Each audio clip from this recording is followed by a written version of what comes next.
السلام عليكم ورحمة الله وبركاته. أهلا بكم في قناتي وفيديو جديد.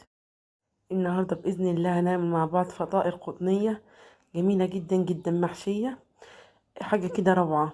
جربوها بإذن الله هتعجبكم. شايفين قد إيه هي خفيفة وهشة وطرية، بسم الله ما شاء الله، يعني تحفة جدا جدا. هنعملها بحشوة حلوة قوي قوي، تابعوني علشان نعرف حشيناها بإيه. قبل ما ندخل على الوصفة أتمنى تشتركوا في القناة وتفعلوا زر الجرس على الكل علشان يوصلكم كل جديد، وتدوسوا لايك للفيديو. يلا بينا نشوف عملنا الفطاير الجميلة دي ازاي. اول حاجة معايا 6 كوبايات دقيق، ما يعادل كيلو الا ربع من الدقيق. هنزل عليهم معلقة كبيرة من الخميرة و3 معالق من السكر، وابتدي اقلبهم بالشكل ده. بعد كده هنزل عليهم بنص معلقة كبيرة بيكنج باودر او معلقة صغيرة.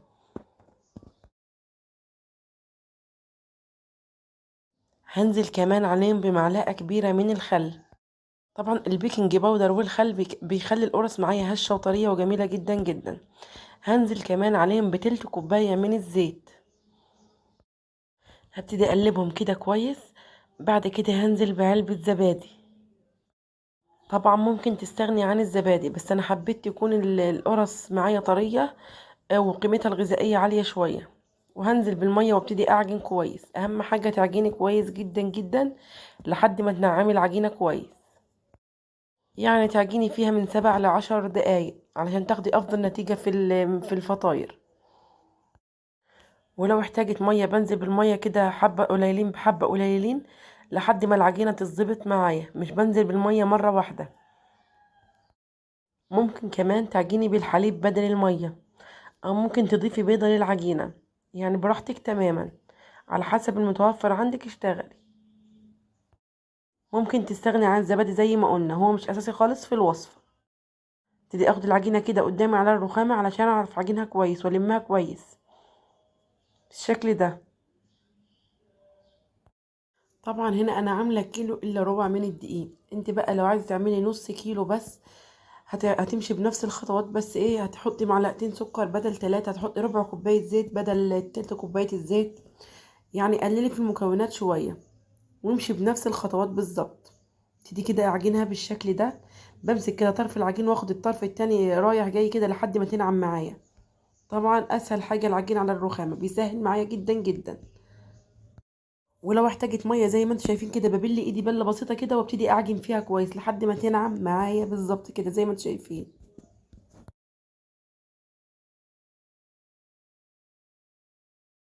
طبعا لو ايدك وجعتك انت وبتعجني ريحيها كده دقيقه او دقيقتين، وارجعي عجيني فيها. الموضوع ده هيسهل عليكي تماما وهيخلي العجينه تربي عرق كده من غير ما تعجني فيها.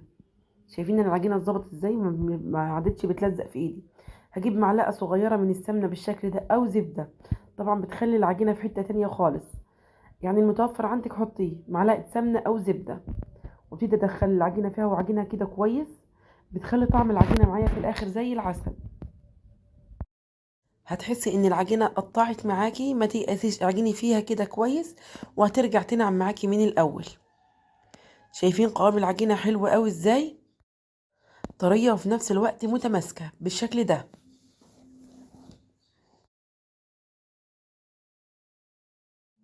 ده قوام العجينه المناسب. هنا خلاص هجيب مسحه زيت في الطبق اللي كنا بنعجن فيه، واحط فيه العجينه علشان تتخمر، اغطيها كويس واسيبها تتخمر. طبعا مش هتاخد وقت خالص، الجو حر جدا ومش هتاخد وقت خالص. وده شكلها بعد ما خمرت. هقسمها كده على جزئين وابتدي اسوي اول جزء بالشكل ده. طبعا العجينه تحفه. بعد كده هفردها بالرش الدقيق من فوق ومن تحت. احاول على قد ما اقدر افردها على شكل مستطيل. بساعدها الاول بايديا، بعد كده اجيب النشابه افردها بيها، وافرد من النص لبره ومن النص لتحت كده بالشكل اللي انتوا شايفينه ده، علشان العجينه تكون سمك واحد معايا، من النص لتحت كده ومن النص لفوق.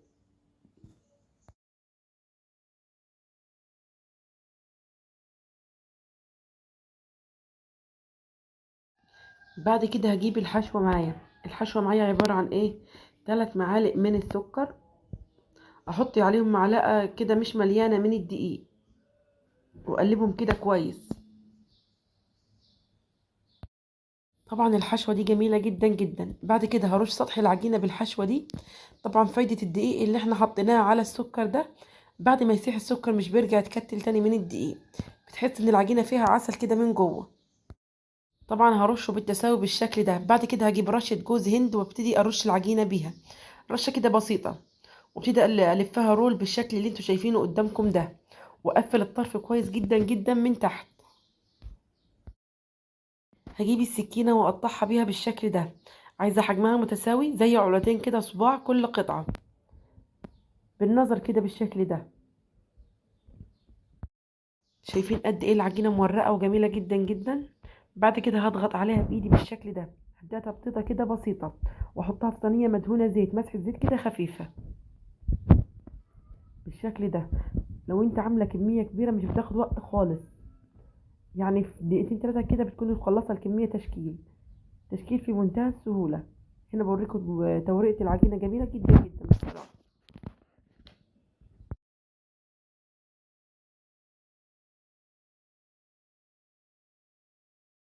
هنا خلاص خلصت اول صينية بالشكل ده. هكمل باقي الكمية بنفس الشكل ده. كل الكمية معايا هسيبهم يخمروا طبعا زي ربع ساعة مش اكتر عشان الجو سخن جدا.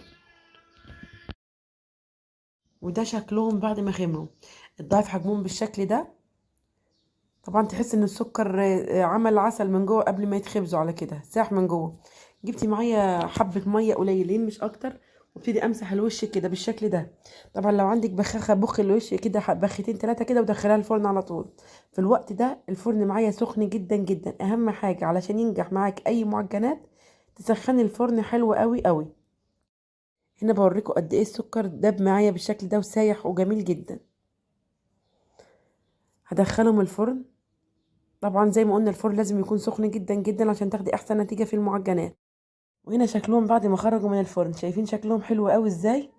تسوية مظبوطة جدا جدا. القرص هشة وطرية وجميلة جدا جدا. شايفين قد ايه التسوية مظبوطة جدا من تحت، بسم الله ما شاء الله، يعني تحفة جدا جدا. عايز اقول لكم ان طعمهم في منتهى الجمال. السكر سايح كده من جوه زي ما يكون مازقين شربات، يعني حاجة كده تحفة بسم الله ما شاء الله. تسوية كمان كلها مظبوطة من تحت. شايفين قد ايه طرية وجميلة جدا جدا. تحفة ما شاء الله، وكمان محتفظة بالشكل بتاعها.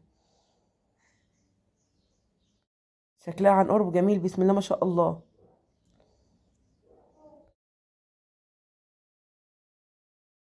طبعا دي مش كل الكمية، لسه معايا كمان صينية بتستوي في الفرن. بس شكلهم بسم الله ما شاء الله يفرح كده. تسوية مظبوطة. القرص معايا هشة وطرية وجميلة جدا جدا.